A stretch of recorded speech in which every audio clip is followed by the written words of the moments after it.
Welcome to episode 25 of the Realtors. I'm David Blair. He's Trevin Perez. What's happening, Trevin? David, we're having a fantastic Monday. This is our 25th episode. I mean, my God, this is great, man. How are Yeah, that's you? a that's a that's a monumental moment. I think. I don't know if we get any kind of special award that's sent out to us. I'm waiting. Maybe it comes via email. I'll check the mail later on this week, see what happens with it. But it's consistent. We've been consistent over this journey of trying to put out some good content and information into the real estate universe. So Easter just passed. How was your Easter? Hey, Easter was fantastic. The wife and I got to participate in a non-denominational service in the park, in Avalon Park at our community. So that was really cool. The weather was great. Sun was out. It was perfect, just a great way to celebrate. Um, you know, how about yourself? We did Catholic mass with my in-laws at their church, which was pretty nice. The day before we did a 4 mile beach run. So Daytona puts on this annual Easter beach run every year. I think it's like the 55th running. So it's a 4 mile beach run, 2 miles out, 2 miles back. And so I ran it. My wife, two stepdaughters. It was fun. It was fun. I thought I was better prepared for it than what I was. Um, Mm. I had my playlist and I got set. And then at 1.4 miles, I think, um, I caught like a really bad cramp, and then my knee started hurting, Oh, and I was like, "Holy shit! I've got 2.5 miles to go." So and this is there were running in the thoughts. sand? Yeah, there were thoughts of, I said, well, I could turn back. There's nothing that stops me from just turning back. I don't have to do the full distance. It felt like a cowardice way out. So I said, I can do it. I said, if nothing else, I can just, I can walk really fast. So I went to a kind of a walk run type thing. Hmm. The knee got a little bit better. I made the full 4 miles in under uh, 60 minutes. I'll say 60 minutes because it sounds better than saying an hour to run Hmm. that far. Sure, But sure. yeah, there was a time to where I was like, I don't know if I'm really jogging, because I don't call it running, it's jogging at my age. I was like, well, I don't know if I'm any faster jogging than I am just walking. I mean, the pace didn't seem to be vastly different. Right, So right. How about your yeah, wife? she's quicker. She's quicker than me. She's a distance runner though, so she's done distances. So she finished like 45 minutes, I think. Decent pace. Two girls were in between there, and then myself, bringing up the rear. So, Okay. but it So, was fun. so good, good. So she was able to get a reserve wheelchair ready just in case you needed it. Yeah, yeah, still sore, and we did it a couple weeks back. We did the same thing. I said, well, let's, in preparation of that, let me Oh, let me let me make sure I can run, that far without it, causing any problems. I did have knee replacement exactly. about a year and a half ago, so I'm not throwing that out as an excuse, but it could be an excuse. Wow, wow. Kudos to Um, you. yeah, but I bench press more than them still. So hey, if you want to do, you want to go have a bench press contest, you want to do that? Let's do that. Let's do that. Exactly, exactly. Oh Yeah. man. It's funny, your body, I think, breaks down. I see these videos of like older men where they're challenging each other and they're racing, and they can't even they can't even finish. They can't control their body Right, anymore, and they just like fall down. right. And that's a real thing. That's actually a real thing, because I felt like if I would have sprinted at any time during that run, Hmm. that's exactly what would have happened. I would have busted my ass. I would have fell right on my face. So, oh Man. well. Luckily you didn't. That would have been a funny sight for us to talk about this and see some scuff marks on your forehead or your nose. You survived it. So what's going on in the real estate world? What's happening with that? Man, it's like the soap opera these days, man. It's the soap Yeah. opera. I think it's Days of Our Lives, or in this case, Days of Our MLS listings, Hmm. because you got everyone under the sun complaining about when a listing should be live, and clear cooperation, that whole rule that NAR is standing by, which was Mm-hmm. part of the big multi-billion-dollar lawsuit last year by all these lawyers that Mm-hmm. question and affect how much freedom sellers have on selling their home. And so, what I find is the latest news that came out just last week, Zillow said anyone who is advertising their home in a pre market way for more than 24 hours before it hits the MLS is banned. They will not put it on Zillow. Yeah. Really? Yeah. So, and then Hmm. EXP came out and said, hey, we're in support of Zillow's feelings and stance. Compass, who I happen to be a member of, they're fighting, with everyone. They're just like, it should still be seller's choice. Yeah. Clear cooperation is just convoluted law, and the process is just convoluted. And so now it becomes a question of, and I don't know if you've seen this video. There was a good video out there, and the audience should look it up. And the title of it was, Is Zillow the most powerful MLS in the country? Are they really driving the MLS? Because let's face it, all of the viewership of any broker pales in comparison. Even homes.com, realtor.com, redfin.com, any real estate company pales in comparison to Zillow. So it makes an interesting kind of conversation. So, yeah, there's a lot of back and forth politics and legal comments about this situation. I mean, Hmm. have you heard about it? What are you seeing or hearing about that? I had not heard about the thing with Zillow regarding the 24 hours. So if I'm a seller and I put my house on the market for over 24 hours, they're going to, in any capacity, they're going to ban you from their site. Is that what you're saying? So, in most MLS markets, yes, you only have Mhm. 24 hours. However, as we discussed, your market of NIFAR, Mhm. your MLS allows a longer coming soon. I Right. think there's some rules that are local and handled differently just because of situations like yours. But I would look into it because Zillow was pretty emphatic about that rule across the board. Hmm. Hmm. It's interesting. Yeah, I think ours is is it 10 days now, I think. 10 to 14. I think 14 Yeah, I think you said weeks. 14. Yeah, 2 weeks is the max of what you can do, and it's mainly just a kind of a placeholder. Basically, you put the property out there just so that people know. If you're in the market looking around, okay, well, this is about to this is about to come live on the market. Still can't do any kind of compensation offer, obviously, with any MLS, but same with ours. But what So you're the saying, though, Dave, is when it's incoming soon status in the MLS, it still shows the world that it's available, but not ready for prime time. Yeah, just not accepting showings, just not accepting actual showings. You can. So usually, what ends up happening is agents will contact you and say, hey, I saw this listing's about to come available. When are you going to start showing it? Because you can go live. You can set a live date with it, and you can do it as little as 24 hours, or like I said, the maximum you can do it is 14. Once you get to that 14 time period, it's going to go live, or you have to withdraw it. And then if you withdraw it, you have to, ultimately you have to cancel it. So. Gotcha. Um, but as far as Zillow being the biggest thing in the room, I've seen some companies that might be a little close. Let's see. What company could even come close? I don't know.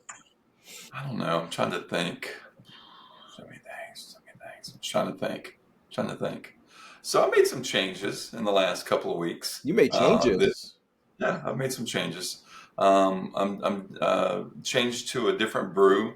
I felt my taste had changed a little bit, and I needed something with a little stronger, a little richer flavor, for my taste. So I did it. I left ERA, and I'm now with Redfin. I'm a Redfin agent. No way. Wow. Yes. Yeah. Great mug. No big, no big surprise to you. We talk about it offline, obviously, but yeah, we're gonna talk about some of the pros and cons of leaving a brokerage. And I've done this. I've done this a couple of times. I didn't think that I was because I've been doing this for about 24 years. So during that time, I haven't been with a lot of different companies. Most of my real estate career has been with the ERA franchise, but I have left them at different points in my career. Hmm. I left one time. The first time I went to work for Coldwell Banker, mainly because we didn't have an office in that city that I lived in with ERA, so it kind of made sense. And then the second time was with OfferPad, in 2020, had that opportunity. And then here recently with Redfin, and it's just because I do see, you and I talked about what OfferPad could have been had they changed some of their systems and what they wanted to do. I think ultimately what ended up being the deciding factor for OfferPad, and I want to get your take on this, is that so Redfin no longer buys homes. Kind of like Zillow started it at one point, then it was OfferPad, then Open Door, Redfin. Redfin looked at that business model and said it's not sustainable, and they no longer do that. So I think that's a good option. What we were faced with when we worked for OfferPad, if you recall, is you had two sides. You had the OfferPad side that wanted to purchase homes for cash, and then they had our division for Flex, where you're going to list the property. But the challenge with that was, of course, if I'm a seller, am I willing to take this price, for the property? If you're offering me 250,000, and then I come along and say, well, we can sell it on the open market for 300,000. So obviously, huge discrepancy there. And I think ultimately what ended up happening is that OfferPad felt like we want to renovate properties and resell them. We don't want to list homes. That's not the biggest bang for our buck, so we're going to kind of outsource that, which is what they ended up doing when they got rid of the employees, the realtors that work there, Mhm. and so they're basically outsourcing that. But their goal, I think, is to sell properties for cash, and Redfin no longer does that. They just offer a good product, I think, for buyers and for sellers actually. So it's funny. So through some of the training, they've talked about the viewpoint of outside agents and the public of looking at them as a discount brokerage. But I'll tell you, and I'm not just saying that because I work for the company. There's nothing discount about what they do in regards to marketing. Their site is only second to Zillow. That's why I kind of laughed when you made the remark about Zillow being the biggest, the biggest in the room. Their site is only second to them. So they offer quite a bit in terms of marketing and bringing exposure. And I just think that there have been some disruptors, as they call them in real estate, with companies like OfferPad, and I think if they stay on path where they're at, that this could be a new model. I know you said Compass is doing some things right now as well, so I do think that we're seeing at this time some changes in real estate that are not going to go back to the traditional um, you know offices that you would see in the type brokerages that we've seen in the past. I think there's been enough change within the last 5 years in the real estate market that it seems pretty evident to me that we're kind of beyond just the traditional, and I don't think we're ever going to get back to that. What do you think? I'll be quiet for a little bit. Yeah, no, no, I agree. And congrats on making the shift over to that side of the fence. I mean, I think given the market, based on what the tea leaves tell us when we try to read the market and forecast it, um, being closer to a model like Redfin is likely to give you some more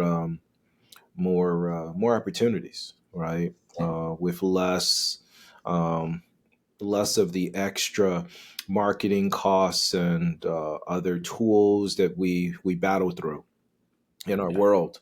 Um, and then, yeah, I would say that for sure over the last 5 years, um, we've had a lot of disruption in our business, Mhm. between Open Door, OfferPad, Zillow, and and all the technologies, all the changes, even with the lawsuit, there's just a lot going on centered on real estate. And you factor in that the Department of Justice is still investigating real estate as an industry.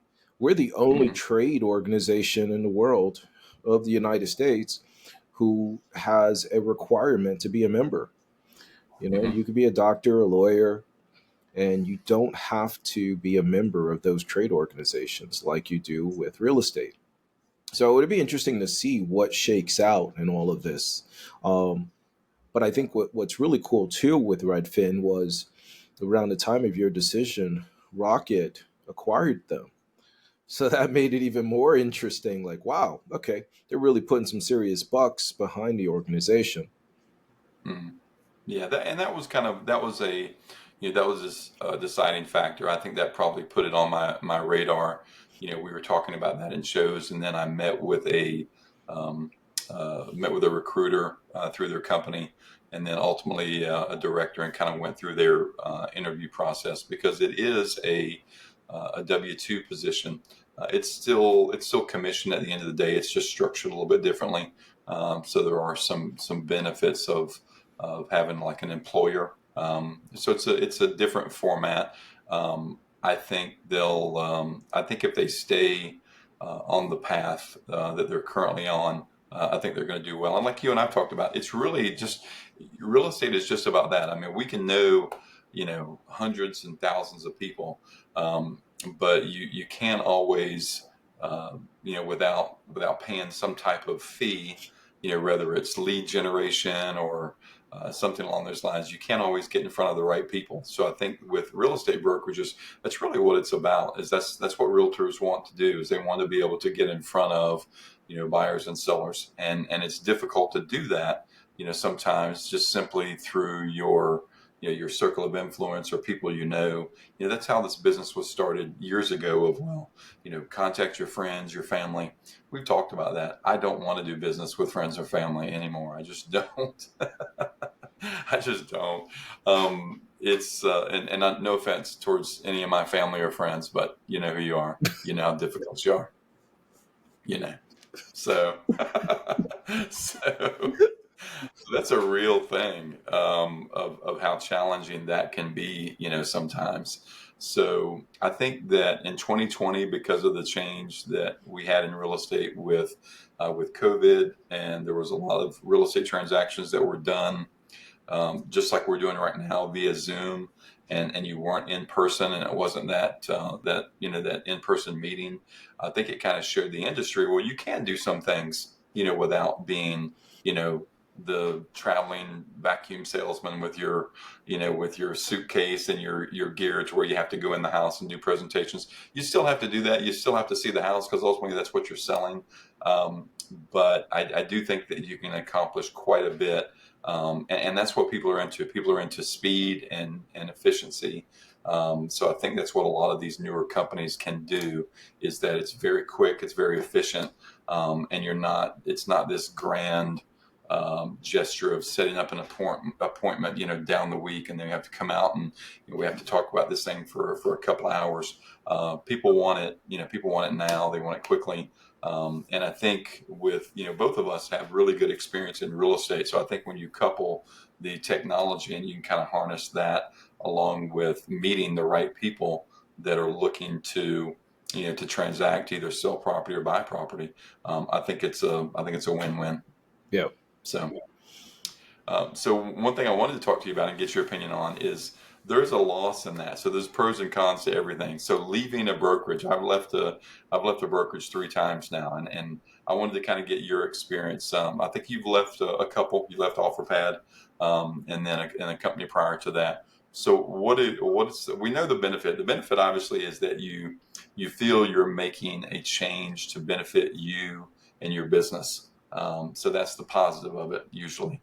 So what are the negatives that you've experienced as far as leaving a brokerage? Man, I think that leaving a brokerage, the tough parts are your CRM, your customer relationship management software, where you have all your contacts, you have all your notes, And then in a lot of these cases, you have your next steps with those individuals. Your How often am I reaching out to this client?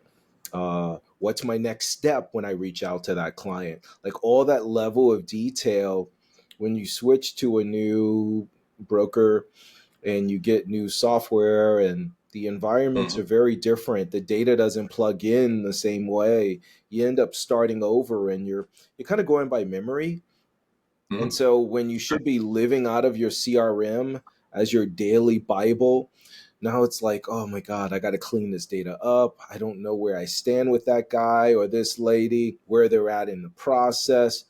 Uh, so I mean, like if you have like an A, B, C, D list, and A are your top leads, you're no longer sure of everyone. And if you have a big database, several hundreds, thousands, it Hmm. just gets lost in the shuffle. And, Yeah. like you, I've had third party sites, and as nice as it is to have them, you don't keep them consistently.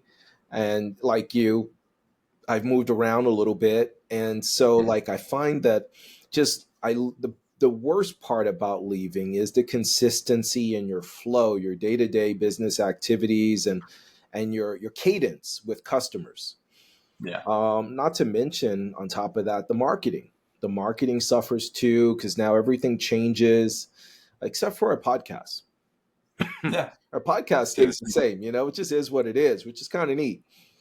But some of that marketing material it's different. It's just I feel like it's almost like that run you were talking about. Once you trip, it's hard to get back up and just continue at the same stride.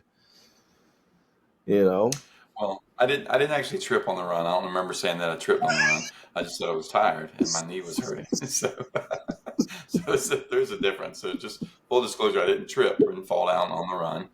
My knee just got sore and I slowed down. So I didn't start out very fast. So it's not like I slowed down drastically. I was just from here to here. So it wasn't a big deal. We need to get some Yeah, footage. We need some footage from our video team in this video so we could see David running. it's slow footage. It's probably like watching the sunset. It's just very, I'm just like merely.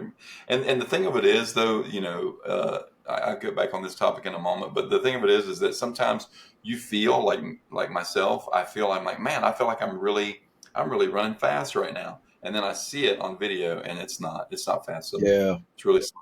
It's really Yeah, it's slow. sad that our mind, Yeah. you would think we're young and at heart and in our mind, but physically we're old. Yeah. Exactly. So the other thing with that is I was talking to an agent today and they knew I made the switch and he was asking me, he's like, how are things, he's texting me, saying, how are things going? I'm like, well, give me a call. I'll, give you an update. So we're talking about it and I'm not throwing any companies under the bus here, but the challenge sometimes and the reason I think, or at least I speak for myself of why I left, is that you look at what it's costing you and in form of your split that's determined with your broker. Mhm. So real quick, anybody not knowing what a split is, that's just where your money's divided up with the brokerage. You're on a 80-20 or 70-30 or whatever you're on. That's the money that you keep from the commission, because despite popular belief, you don't keep 100% of that. Whether it's the broker taking their part or transaction fees or whatever they charge you, there is a fee for keeping your license with that brokerage, and part of your commission goes towards that.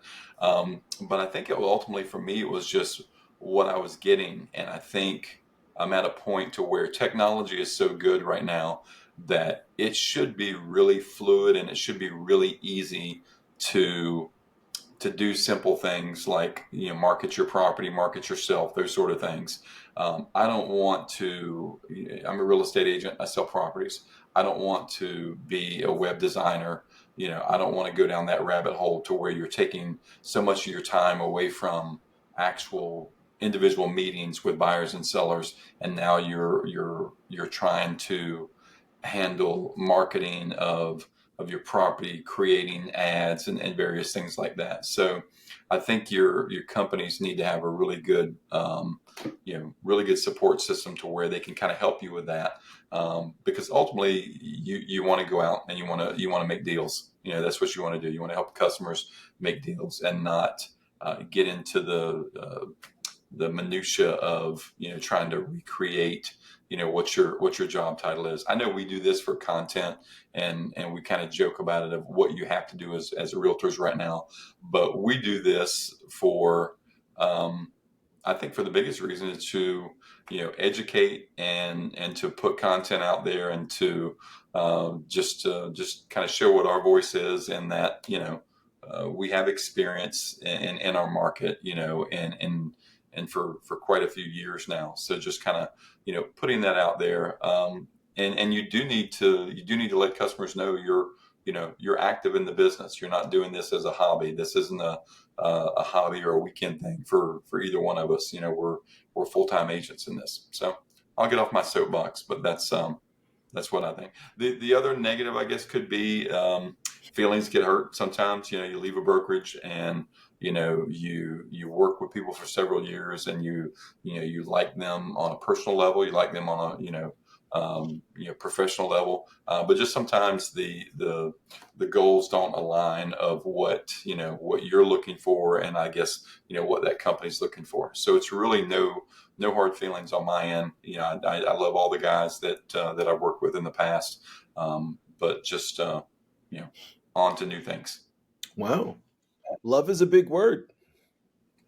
Did I say that? Yeah, I like them. I like them a lot. They're fine. They're fine. So is that the switch you wanted to talk about? That's it. That's the only switch that I've made. Required no surgery, no outpatient procedure. It was it's pretty painless. There wasn't a big confrontation over it or anything, or conversation. My broker, I'll say this jokingly, he's like, "Here we go again," because I have left. This is the third time that I've left. So hey, 3 strikes, you're out. So I mean, I don't, would they have me back? I think they would. I mean, I produce a lot, so I think they would.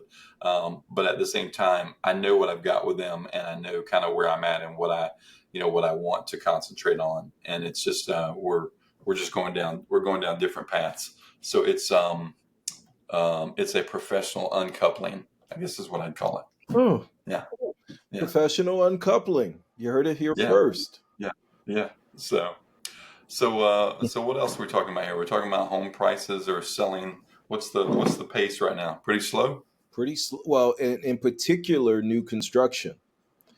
Okay. Yeah, the new construction pace of home sales are slowest in the past 6 years, which is Mhm. crazy, right? Because during COVID, everything slowed down, came to a halt, and so we were behind on homes in every major market in the states. And so after COVID, we went on a rise, and new construction builders were really cranking up. And if you remember, during that time, builders stopped paying us a commission, right? Because they were They doing so did. well. They were like, we don't need to pay an agent.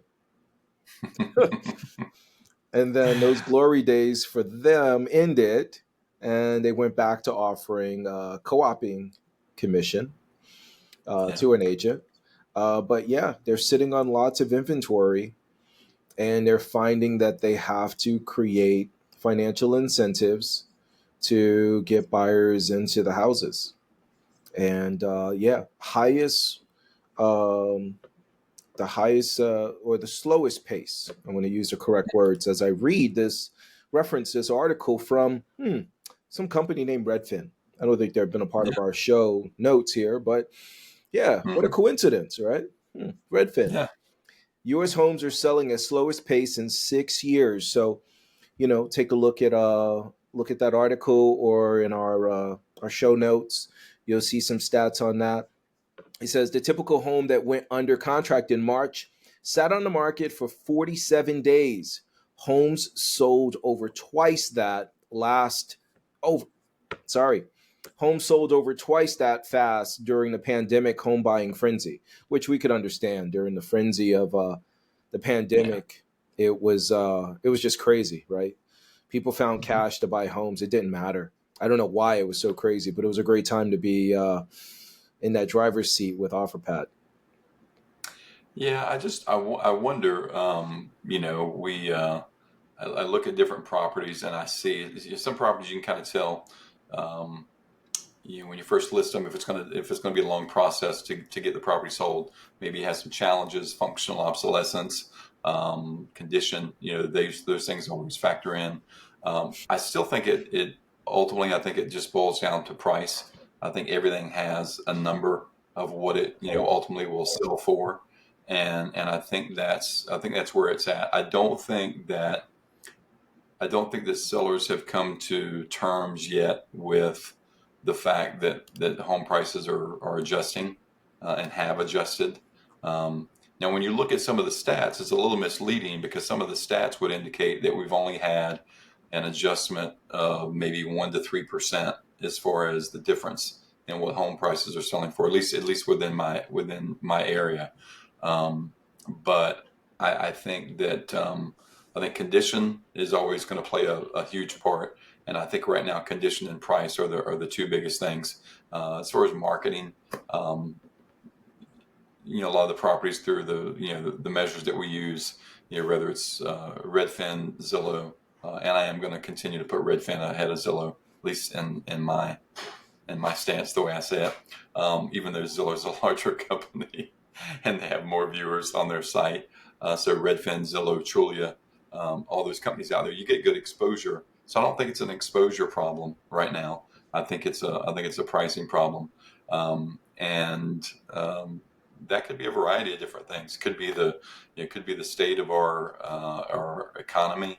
We had a change in change at the presidential level, Yep. and there was some thoughts that there were going to be some changes that were going to affect our market. I think there have been, but I don't think they're what we thought they were going to be. Yeah. Um, and it's a little bit of, you know, I understand trying to um, make a splash and hold on to some campaign promises, if you will, of what's going to be done over the first 100 days. And but there's just so much. It's a little too much, I think, right now. So I think some people are sitting back and kind of scratching their head and thinking, where are we at? Where are we going to be in the next 6 months with investments, with the economy, all of those things. Um, and I think that there's still a large portion of the public out there that always feels there's going to be a real estate bubble, and always wants to wait until that happens. Because I talk to people all the time that are like, well, we think this is going to happen. This is what's going to happen with the market. It could.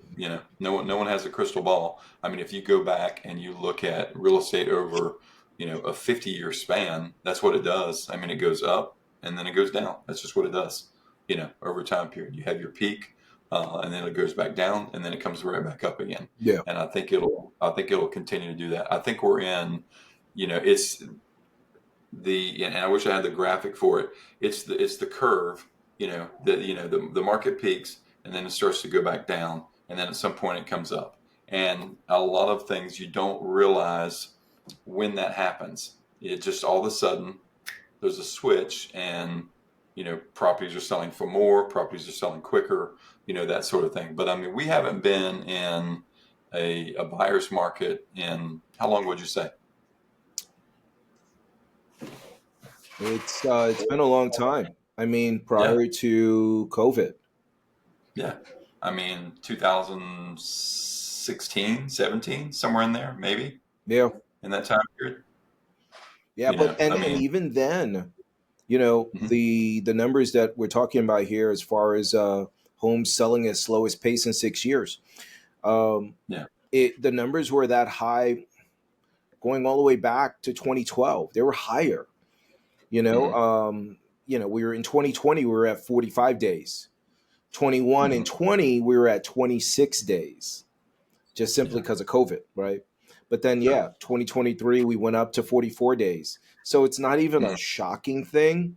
I think it's like a combination of data and it's soap opera again. You hear tariffs, you hear our Fed chief say that inflation is going to peak. Mm-hmm. You hear too many days on market, right? The news, if you sit and read too much of the data, it will scare you and make you not buy a home. Hide your 401k, hide your IRA, hide your cats, hide your dogs. All right, you think something's coming. Um, Yeah. and yeah, I mean, we survived COVID. I think we're far above and better than where we were during those days. So yeah, we'll climb out of this hole. But interestingly, on the same topic and point, uh, Redfin had an article in the same line of conversation that says that 44% of home sellers are giving concessions to buyers, just shy Mm-hmm. of the highest level on record. So Okay. definitely So moving into a buyer's market, which definitely fares very well with your strategy at being in on the bus of Redfin.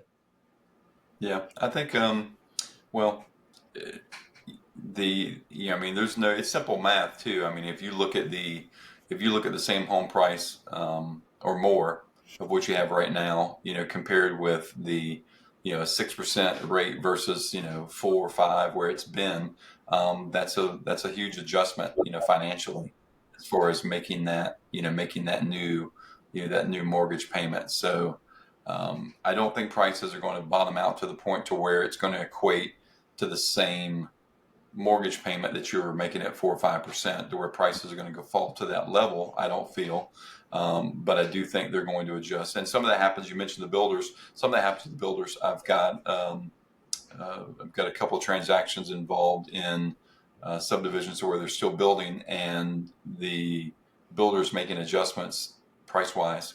That's going to have it's always has that domino effect. Just like the builder can pull up the value by pricing here and then resale benefits from it. They can do the opposite too. They can start to kind of drop those prices to sell that existing inventory, and then the resale market is going to drop below that as well. It just it has to. There's no other recourse than that. I mean, you've got new construction that starts to at whatever price per square foot it starts to fall. The resale in that area is going to start to go down with it as well. Well, So and on that point, I had a couple of lenders mention this, which was really interesting. They said that new construction builders will typically leave their pricing, the price of the home, the same. They won't touch the price of the home. They'll touch the incentives. Maybe they'll give you a couple of points. They shave off with interest rates or buy downs or additional closing costs or upgraded features in the home or upgrades just to hold that price so that their subdivisions keep that same price level. Really. going in, not going out. Going in, that's what they, yeah, you're right. You're absolutely right going in, because when I have had buyers that come in and want to negotiate in price, I'm like, look, if they have, 100 more lots to sell here, it's not going to benefit them to drop the price, because then they're going to have to explain that to every buyer that comes to the table after that. So you're exactly right, and then that's what they do. They make adjustments. Okay, we'll give you, some uh, money towards flex cash, towards closing costs, or various things like that that you're not going to see on paper as far as the sales price. But on the way out, it's a little bit different, because on the way out, I've seen them start to really kind of reduce some prices in there. So two best times, pre-construction early on, and then when they're closing out some of those neighborhoods. Now, as a resident in that neighborhood, you're probably pretty pissed off, because you're looking at where you're at and you're thinking, man, the builder is killing my value on the way out here. But it happens all the time. It's nothing new. It's happened for 10, 15 years, and it'll still continue to happen. That's just what, when they're down to the last few that need to be sold, they're going to do what they need to sell them. Yeah, but So but Dave, Hey, I paid $50,000 more for my premium lot. You got to get me Sure. that money back, Dave. Yeah. Yeah, I wish. I wish. Well, I think, you and I talked about it. I think if you bought, you bought within this peak time period, you're gonna have to just you're gonna have to hang tight maybe for a little bit, because I don't, we're not gonna see that same type of um, increase to where, I would say, I mean, I looked at a property today that was, they bought it in 2022 and they bought it around 740, I think. They want to sell it for 9. It's not priced at 9 right now. It's probably, it's higher, which is good. I mean, that's what property values are doing. It's gone up, but it hasn't gone up to that point to where they're comfortable to where they say, okay, I can move forward now, because you're only at, maybe a 20 or $40,000 increase in that, which when you factor in costs and move to the next property, that's really not possible for them to do. But I mean, I just think if you bought within that time period, you're going to have to maybe, unless you're willing to take that hit, you're going to have to maybe wait, for that next transaction. Now that's going to help, I think, new buyers coming in, new buyers coming in that are going to see a little bit better pricing, Yeah. allow them to, to make some purchases within that, that range, because they're paying a higher interest rate. So, Yeah. um, that's all I've got, buddy. What do you have? I think that we could talk here for days and days, but we got to give our viewers back their time so they can go on and get dinner ready. And I know you have an appointment. I got more calls to make. So we got to get back to work, right? Yeah, let's do it. That's what we do. All right. Well, as always, thank you for tuning in. Continue to support our efforts. Hit the subscribe button, hit the like buttons, do your thing, and we'll see you. We'll see you next time. I'm out. Later. See you.